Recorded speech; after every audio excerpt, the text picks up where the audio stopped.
Hi friends, আজকে chicken কিমা এখানে chicken কিমা দিয়ে একটা জিনিস বানাবো। তো এই ফার্স্ট টাইম করছি রান্নাটা। তো এখানে প্রায় 750 গ্রাম মতো চিকেন কিমা আছে। এটা আপনারা বাড়িতেও করতে পারেন, বাট আমার যেহেতু নার্ভের প্রবলেম আছে হাতে, তাই আমি দোকান থেকে করিয়ে এনেছি। দোকানে চিকেন কিমা বললেই ওরা করে দেবে। তো চিকেন কিমাটাকে আমি ম্যারিনেট করব। দই,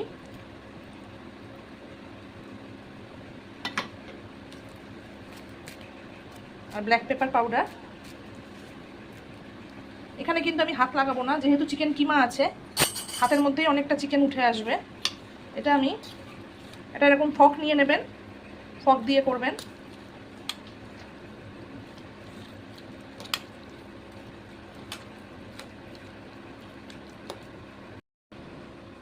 ম্যারিনেট করা হয়ে গেছে খুব ভালো করে।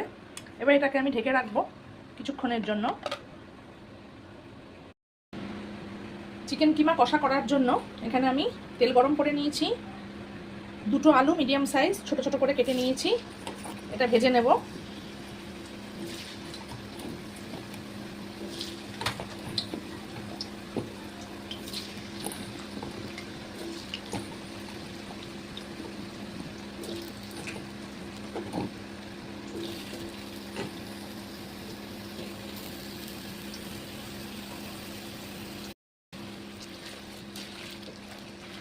আলুটা ভেজে নেব লালচে করে।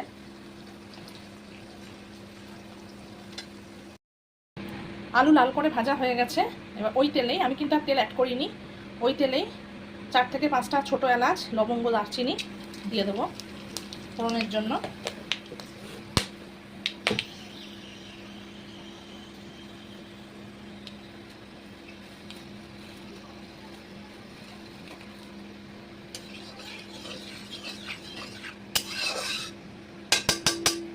ফোড়নটা একটু ভালো করে ভাজা ভাজা মতো হবে। এবার আমি এর মধ্যে দিয়ে দেবো 2টো শুকনো লঙ্কা।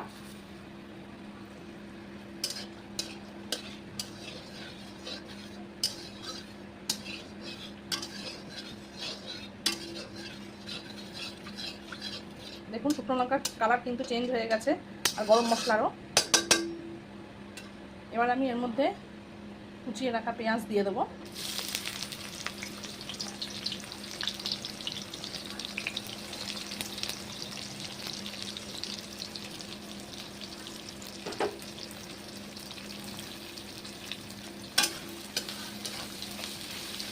এই রান্নাটা আমি প্রথমবার করছি, এটাও কিন্তু আমার মায়ের থেকেই শেখা। আগেও বলেছি আমার মা ভীষণ ভালো রান্না করে, মায়ের থেকেই শেখা এই রান্নাটা।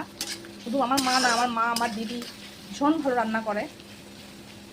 মা অসুস্থতার জন্য এখন আর রান্না করতে পারে না, খুবই অসুস্থ সে।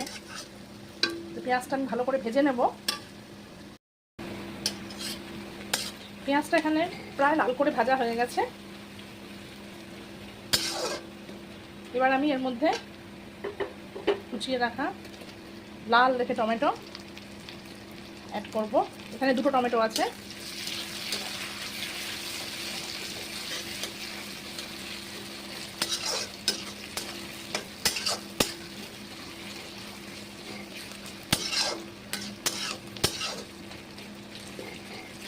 টমেটোটা নরম না হওয়া পর্যন্ত ভাজতে হবে। টমেটো যাতে তাড়াতাড়ি নরম হয়ে যায় সেই জন্য আমি অল্প করে নুন দিয়ে দেবো, যাতে টমেটোটা খুব তাড়াতাড়ি নরম হয়ে যায়। আমি এর আগে মাটন কিমা করেছি রান্না, কিন্তু চিকেন কিমা কোনোদিন করিনি, এই ফার্স্ট টাইম করছি।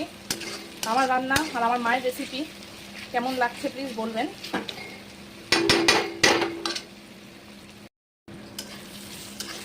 টমেটো কিন্তু একদম গলে গেছে। এবার আমি এখানে ঝালের জন্য 4টে কাঁচা লঙ্কা অ্যাড করব, এবং লঙ্কাগুলো কিন্তু আমি ভেঙে দেবো। লঙ্কাগুলো খুব ঝাল, আমি 2টো লঙ্কা ভেঙে দিচ্ছি, 2টো আস্ত থাক। এবার দিয়ে দেবো থেতো করে রাখা রসুন। এখানে ধরে নিন 15 থেকে 16 কোয়া রসুন আছে থেতো করা, আমার দিস্তায় থেতো করে নিয়েছি।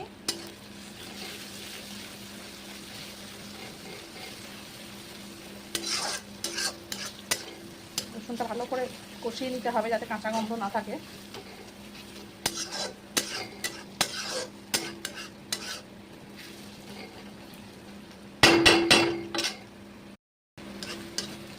রসুনটা ভাজা ভাজা হয়ে গেছে, খুব সুন্দর একটা গন্ধ বেরোচ্ছে, যেটা আপনারা পাচ্ছেন না বাট আমি পাচ্ছি। এবার এর মধ্যে দিয়ে দেবো হলুদের গুঁড়ো, আর দেবো কাশ্মীরি লঙ্কার গুঁড়ো,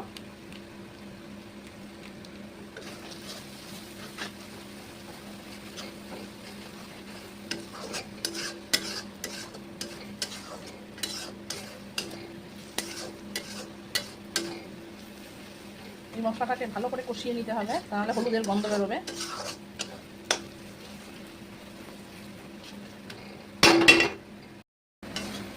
ভাজা মশলা আমার খুব ভালো করে কষানো হয়ে গেছে। এবার আমি এই ম্যারিনেট করা চিকেনটা দিয়ে দেবো এর মধ্যে। পুরো কিমাটাই দিয়ে দিয়েছি, এটাকে ভালো করে এবার কষিয়ে নিতে হবে।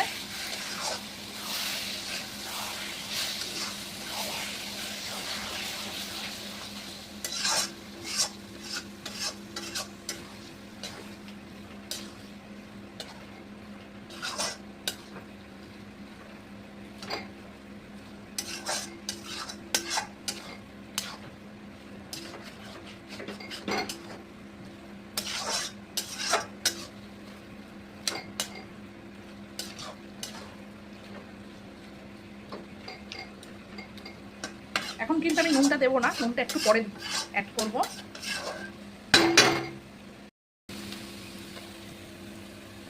ভেজে রাখা আলুটা এর মধ্যে অ্যাড করব। এখনো কিন্তু আমি নুন দিইনি, নুন অ্যাড করিনি।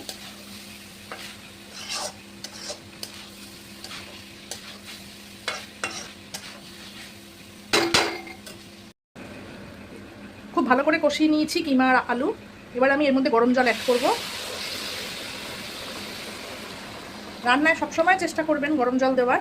গরম জল দিলে কিন্তু রান্নার স্বাদ ভীষণই ভালো হয়।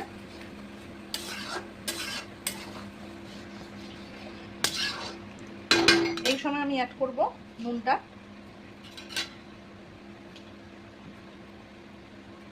আর দিয়ে দেবো শাহি গরম মশলা অল্প পরিমাণেই।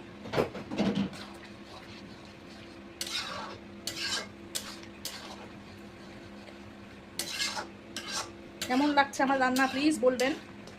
তো এবার এটা ঢেকে দেবো, ধিমে আঁচে এটা ফুটবে। আমি এবার দেখে নেব আমার কিমা কতটা হয়েছে। একদম হয়ে গেছে, এটা দেখতে পাচ্ছেন ওপরে তেল ভেসে উঠেছে। এর থেকে আর দাই আমি করব না,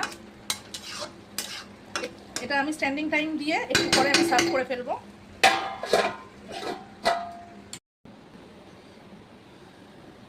চিকেন কিমা কষা, তার সঙ্গে পরোটা, আজকে স্কোয়ার পরোটা করেছি, তো সার্ভ করে দিলাম। কেমন লাগলো আমার রেসিপি প্লিজ বলবেন।